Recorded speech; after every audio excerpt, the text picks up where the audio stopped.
munsi nanone turakomeza kucyashikwa kwa dufite. We're going to continue today from where we stopped from last time. Kuko twarakije. Because we already covered that. Twakije munsi. We didn't finish it. Yeah. Hallelujah. Rero reka dusome ijambo ry'Imana. Let's read the word of God. Muri Timoteyo nanone. We're going to read First Timothy. Timoteyo. Pambere igice cya kane umurongo wa karindwi. First Timothy chapter 4 verse 7 to 8. Aravuga ngo imigani Itariy'Imana Iyabakecuru Ntukayeme. Ahubwo mwitoze kuba Imana kuko kwitoza k'umubiri kugira umumaro muri bike naho kuba Imana kugira umumaro muri byose kuko kufite isezerano y'ubugingo bwa none n'ubuzaza nabwo. Amen. It is but refuse profane and all wise purpose and exercise that self rather unto godliness. For bodily exercise profites little, but godliness is profitable unto all things, having promised of the life that now is and all that which is to come. And then we're going to move on to John.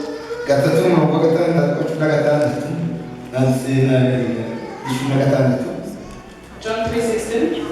Yeah. Aravuga ko Imana yakunze ab'isi cyane cyatwita umwana w'ikinege kugira ngo mwizere wese atari mu kaho k'ubugingo buhoraho. Amen. It says, for God so loved the world that he gave his only begotten Son, that whosoever believes in him should not perish but live an everlasting life. Amen. Amen. Ubushize twaganiriye aya magambo. Last time we talked about these specific words. Twaravuze turaganira imyitozo itanu yatuma. We talked about the 3 trainings that would kuba dufite umubiri w'umwuka. To be spiritual. Twahise imyitozo shingiro. We say that these are the basic trainings. Yeah. Amen. Hallelujah. Ni exercice zitanu zidufasha kugira ngo tube dufitize Mungu. It's the 5 exercises that are going to make us stronger spiritually. Kandi twifashishije and ibiza bikorwa hanze gusanzwe. And we best it up of the things that will happen outside there. Hanze bagira ibintu bitanu mawe yaho zinandi usibaza bako. The outside world also has their own 5 things that bases on their. Hari imyitozo bita kwigorora. There's a training that's called kwigorora. Stretching. Kwigorora rero stretching twabigeranyije n'ijambo ry'Imana. Ijambo ry'Imana ryo stretching kubuzima ugasanga wagiye kumurongo mwiza. We best it up of stretching because God's word stretches us through. Because it grows us up. Kuko ijambo ry'Imana ryo rituwa gutsinda Satani. The word of God gives us the strength. Kuko Yesu nawe yarabikoresheje. Because Jesus also used it. Niryo rituwa kuresista kucyaha. The one that gives us to resist sin. Ijambo ry'Imana rigize. The word of God is it strengthens your word and your life. It gets so. That's why it's always advice for you to read the word of God every day, not just once. There is another practice that everybody uses here. Sitting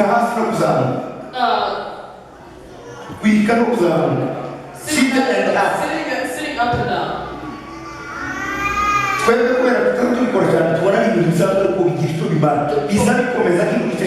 Sitting up and down strengthens your back. And you can just carry any single box just like that. A back issue. We try to compare that. If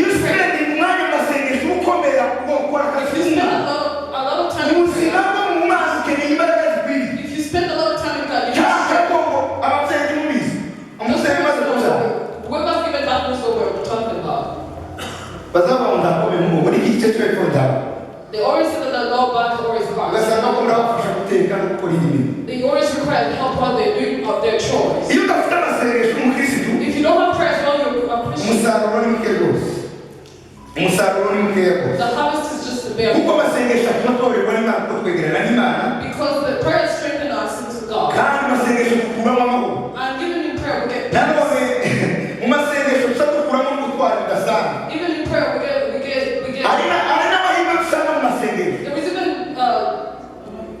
amahirwe favors. We even get favors mu masengesho. Hallelujah. Hari ubwenge bw'Imana mu masengesho. There is wisdom in the prayer of God. Hari ubukira mu masengesho. There is healing. Hari ituze riva ku Mana mu masengesho. Hari ituze, hari peace. There is peace in prayer. Amen. Amen. Amasengesho rero ni ikintu kinazaza niba ugisuzugura wongiriye nabi. You take prayers for granted. Gusenga niwe bifite akamaro cyane mu buzima bwawe. Prayer is important to you more than anything. Ukeneye imbaraga kugira ngo ubashe kunesha bino. You need strength so you can. Ino sirabongera kumenya inenze My wona. heart is so strong. It's not just the baby. Ukeneye rero amasengesho kuko niyo atsinda idini mu You need prayers because prayers conquer everything. ukinjira mu buzima busimbaraje. You enter a supernatural life. Yes. Hallelujah. Amen. What ushoboye nanjye sishoboye. Tushoboye nanjye sishoboye. If you know that, but then how can I be able? Ariko amasengesho ni umuyoboro n'ikitiyo gusingiriza imbaraga. But prayer is the leading. It's like pipe. Yeah, the prayer is like a pipe that leads you to heaven.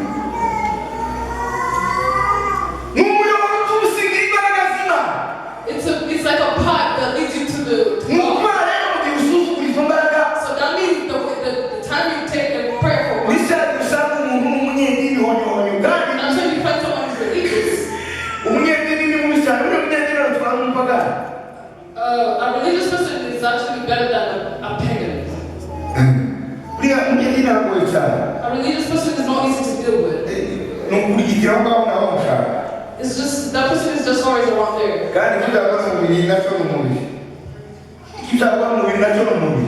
And whatever is given birth to by the body, by the flesh is also but whatever that's birthed by the spirit. There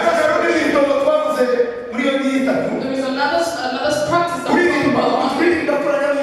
The singing of the praise is just this now. You know what I mean?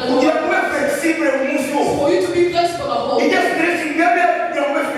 That strength that helps you to be flexible. Amen. Amen. That time when we're always praising and worshiping, you're spiritually flexible. You should watch that person who doesn't really know how to worship. That person should never practice flexible. The spiritual God is our person.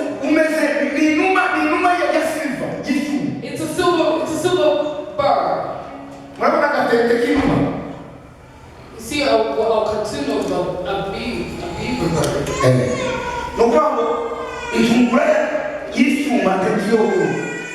It doesn't just, it's not flexible.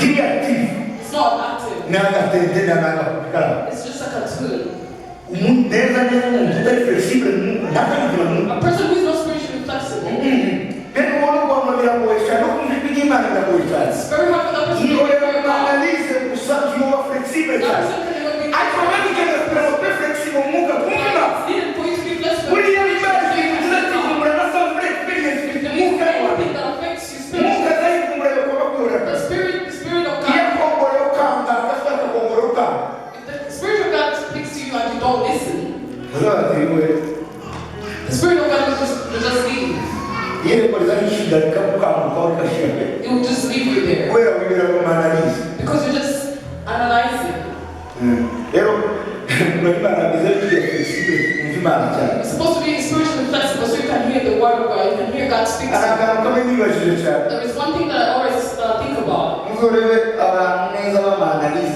You should always watch people who are always analyzing. They're always the least prophets. But if it's someone who is not serious, they're not flexible in the spirit. The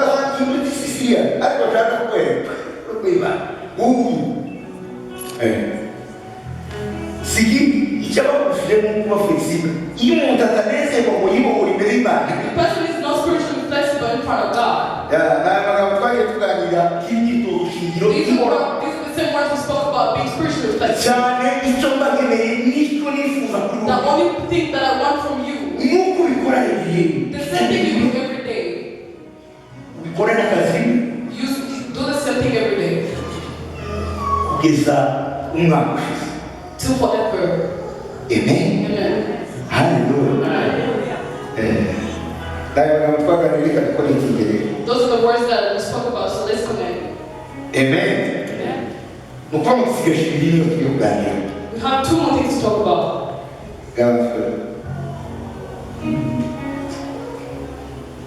Umenyeko dukirira mukibuga bandi bakiriyemo.